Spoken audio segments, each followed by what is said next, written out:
તમારી લોન ચાલતી હોય અને એ સમયગાળામાં આરબીઆઈ રેપો રેટ ઘટાડે તો એની અસર આપણા લોન ઉપર થાય છે અને આપણા લોનનું ઇન્ટરેસ્ટ ઘટે છે. અને જનરલી આ બેંકવાળા આપણને નથી કહેતા હોતા. એ માટે આપણે બેંકમાં જવાનું અને બેંકને ઇન્ફોર્મ કરવાનું કે આરબીઆઈએ રેપો રેટ ઘટાડ્યું છે તો એની અસર લોન ઉપર શું થાય છે.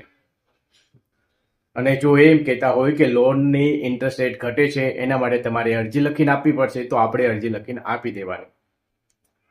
હવે જ્યારે ઇન્ટરેસ્ટ રેટ ઘટે છે ત્યારે આપણી પાસે બે ઓપ્શન હોય છે.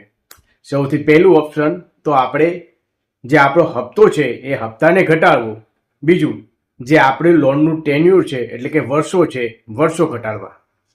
આવા કેસમાં હું વર્ષો ઘટાડીશ એટલે કે લોનનું ટેન્યુર ઘટાડીશ જેથી મારે ઓછા રૂપિયા ભરવાના થાય અને મને ફાયદો થાય. આ માહિતી તમને સારી લાગી તો આ વિડીયોને લાઈક કરજો અને આ વિડીયો તમારા ફ્રેન્ડ સાથે જરૂરથી શેર કરજો.